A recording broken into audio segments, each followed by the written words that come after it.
Archiblox and their $5.5 million debt. Let's have a look. Hello everyone, Florian.Heise here, and welcome to another episode of HeiseSays. I'm still continuing with my morning stein of coffee when I thought we'd go through this domain article that's been sent to me by a viewer. And it's discussing Archiblox, the prefabricated builder that was apparently, had 5.5 million in debt and may have been trading insolvent for quite some time, 18 months they say here in the article. Now, for those of you that aren't aware, I'm an architect. YouTube is my hobby, and I actually have a lot of experience in prefabricated construction, particularly volumetric. We did a lot of mine camps, all the mine industry area buildings, the office buildings, the support buildings that go on the mine.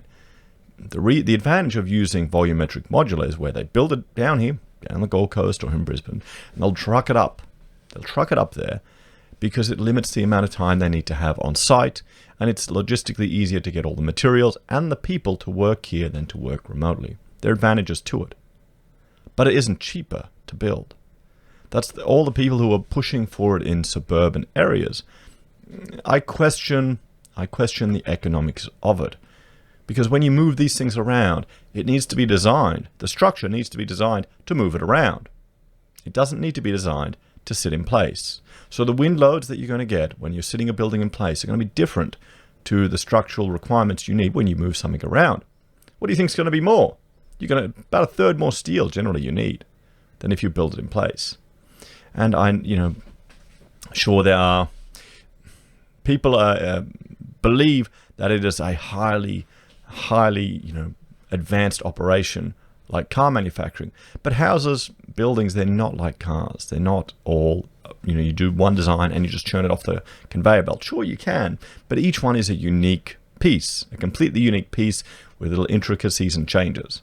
So you don't get the efficiencies that you would have in other forms of manufacturing. It's just the way it is. Now, there was one manufacturer I encountered up on the north side of Brisbane where he was building just the toilet pods, the ensuite pods for hospitals and student accommodation, where he'd bought in machinery to jet cut, machinery to place the tiles, and he had it worked out really well. He could almost compete with the Chinese imported prefabricated modular product when you took account of the payment times. And so, it was local risk. You knew where the person was. But unfortunately, he couldn't quite pull it off because he was focusing. He ended up going under, I think. He was focusing on the minute detail, not the bigger picture. That's a challenge as well when you're a documenter or a drafter, focusing on the tiny detail and not the bigger picture, not bringing everything together. So that's where he fell apart, which is a bit of a shame. So it is definitely an interesting sector. There are lots of opportunities there. But if we're doing work on our own house, I've got extensive experience in modular work. I'm still thinking of getting a slab put on ground. We'll lift it up, and we'll get owner builder, and we'll build the timber frames ourselves with a nail gun and a bit of pine, and put that up there to put the walls up. Once you put up a stud wall yourself and realize, that's not really that advanced, it takes a bit of the edge off it, a little bit. Anyway, let's have a look at this, because if they were trading insolvent for 18 months, I wonder how, because I know that apparently there are architects involved in the business or owning the business, if that's going to affect their registration. Because as an architect in each state, there is a Architects Act that we need to abide by, and there's certain, professional requirements that puts on us. It's all in the guise of consumer protection. Now, I would have no issue with them deregulating the architectural industry. I think it would be, in some ways, a good thing, but I'd also want them to deregulate a whole lot of other industries. It'll never happen. It will never happen, particularly due to what's occurred in Sydney and New South Wales with all of the issues with building. But they have these professional bodies in place, and I would argue that it's more so to protect the people who are already in the industry, to make it harder to get in. But they have these professional bodies in place. They get the government to legislate to restrict access to it under the guise of public safety. And, the problem is, in architecture, if you're working as an architect and you're working under a design and construct methodology where you're under the builder, the client hires you to do a sketch design, then puts you under the builder, then your communication chain disappears. So if you have an issue, you can't get back to the original client. You have to go through the builder. So I've had instances where I've had arguments. I've lost clients because of things that they were doing I didn't agree with. Potentially ingress of water into a hospital, if it overflowed, could cause health and safety issues. But a lot of that's swept under the rug. So I'm a little biased with regards to the value of having all these bodies and legislation, because I've seen how it can fall apart. So let's have a look, guys. Let's have a look at this, because one thing, as an architect, you can't be trading insolvent, or you can't go bankrupt, or you can't be the director of a business that does that. So Melbourne-based prefab home builder Archiblox was more than $5.5 million in debt when it went into voluntary administration in February, and may have been trading insolvent for more than 18 months. These were the findings in a preliminary report from liquidators Vincent Associates, which was handed to ASIC on May 22nd. And here's the thing. This is the thing. When you're doing any construction work, you want to check the finances of the builder you go with. And the problem is you can only trust the information they give you. But that's one thing you want to check. This is one thing that I'm a little concerned of with the coming recession, particularly pumping everything into housing, because if you have a builder that is working on your project and start taking your payments and starts using it to pay on other construction projects, it can get really messy. That's where they're implementing project bank accounts and all of these things to try and help it, but we'll see. The report revealed the company had been trading with a significant deficiency since June 30, 2018, and was now investigating whether an insolvency trading claim could be made against Archiblox director Bill McCorkle. Creditors should note that a claim for insolvency trading is complex and requires a significant amount of investigations, Director of Vince and Associates Paul Langdon stated in the report. My investigations in this regard are at a preliminary stage and are ongoing.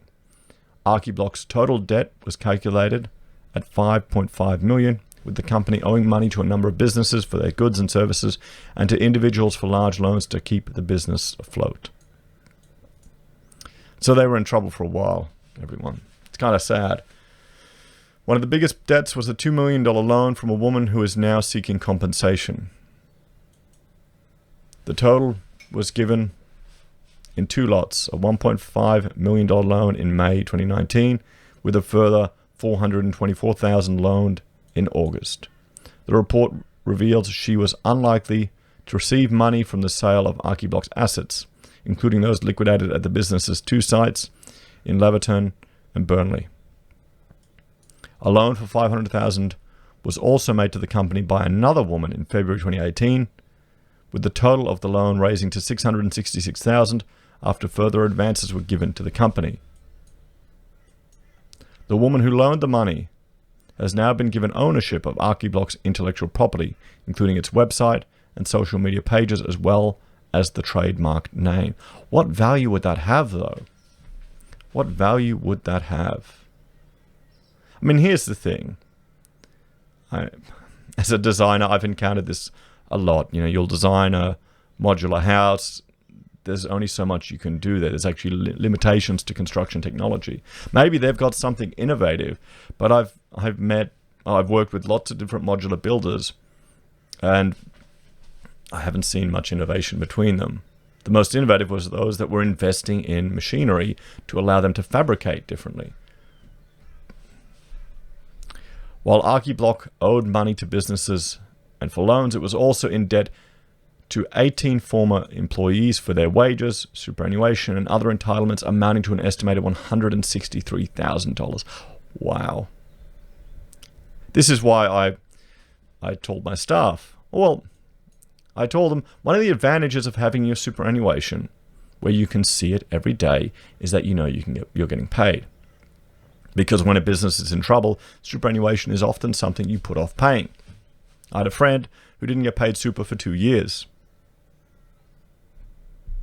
They will now be forced to seek compensation through the Attorney General's Office Fair Entitlements Guarantee Scheme. The company had 17 full-time employees and one part-time employee at the date of my appointment. I terminated their employment effective from that date, Mr. Vince said in the report. Further debt may also be accumulated by Archiblox from people whose prefab homes are incomplete or defective. Contingent creditors presently total $637,000 and are expected to increase in due course, the report said. Earlier this year, several clients of Archiblox across Melbourne and Sydney were chasing the company for the completion or even start of their builds. Here's the thing. Why would you think that getting a prefabricated building done and then delivered to suburban Sydney or Melbourne makes sense? It must just be because I've worked on Dornier, Caval Ridge mines, where they're trucking these things hundreds of kilometers, where you design it with an understanding of the different costs of trucking. If you make it 300 mils wider, that's going to increase the per kilometer cost. And then you need a crane. Then you need to lift it up, you need a crane, you need to put it in place, and you need to bolt it together. Then you still need to patch it up so it looks good. When you could just get a few carpenters out there with some timber, flooring, and nail gun and build it. So I don't, there's an aesthetic maybe you want to achieve. I like the modern, clean aesthetic. You can do that on site. So Bell and Eleanor Thomas had used Archiblox for an extension to their home in Richmond, but had been waiting for 4 years for the build to be completed. See, here's the thing. What they would argue is, they'd say, we take away the risk. And this is what I'm assuming. We take away the risk. We do it faster. Boom, in, out. No problems. That would have to be the selling point, wouldn't it? Another couple, Beverly and Stan Johnson, were planning to build their retirement home in Macrae on the Mornington Peninsula, but the dream was left in tatters when the prefab builder went into voluntary liquidation. The couple had spent $300,000, but by February, no work had been done on their steep block of land. Okay. Here's the problem. When you do a normal construction project, you pay progressive payments. Every month, the builder will give you an invoice, or usually it should go to the project manager or to the architect. They will take that invoice, they will look at what they've claimed on that payment, they'll go out on site, they'll inspect the work, and they will adjust that claim. They will issue a certificate to the builder, and the builder can only claim for what that certificate says, and it can either be more, or it can either be less. Sometimes you can even take money off the builder if the work's gone backwards. Then that's what they send to the client to buy it. To the client to actually get claimed from. Why are you spending $300,000 before any work has started on site? Because it's prefabricated, Florian.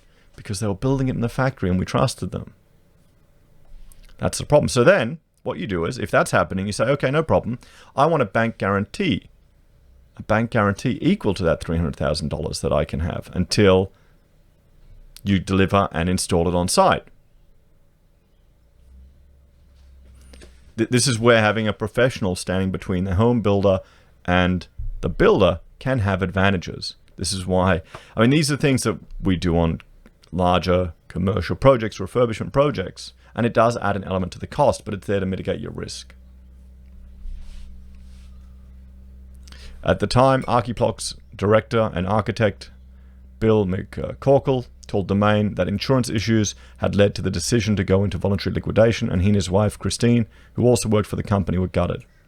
While the report is out, Vince and Associates plan to continue their investigation into Archiblox to undertake a more in-depth analysis of the company's financial position. So, this is just an utter mess. It really is an utter mess. And I feel sorry for all the people that have been wound up into this. It looks like, judging from this, they were doing everything they could. The owners were doing everything they could to keep the business going. Maybe they were hoping just the next payment, the next project, they were chasing their tail. It's sad. And I guess it's something we should all learn from, everyone. Check the finances of the businesses that you're working for, or the finances of the businesses that you're engaging to do your construction projects. If you're signing up for hundreds of thousands of dollars, you want to see their balance sheet. You want to see their last year's tax return. If they won't give it to you, find someone else. There's a lot of builders out there. Sure, they could fabricate it, but get it directly from their accountant. Because then if it's fraudulent, I don't know, maybe you'd have a case against them. I don't know. But still, it's a sad situation. As always, let me know your thoughts and opinions in the comments below. Thank you all for watching. Please like, share, and subscribe to the channel. If you're a fan and you'd like to support the content I make here, there are a few ways you can. Simply commenting, sharing the videos, and interacting helps the YouTube algorithm know that people like the videos. Helps the channel grow. You can financially support us by joining us on YouTube or Patreon. You can use our affiliate links at Amazon or eBay or Independent Reserve and Kucoin. You can buy our merch from HeiseSays. You can use Gold Pass from the Perth Mint or support us via PayPal. Take care. I'll see you in the next episode.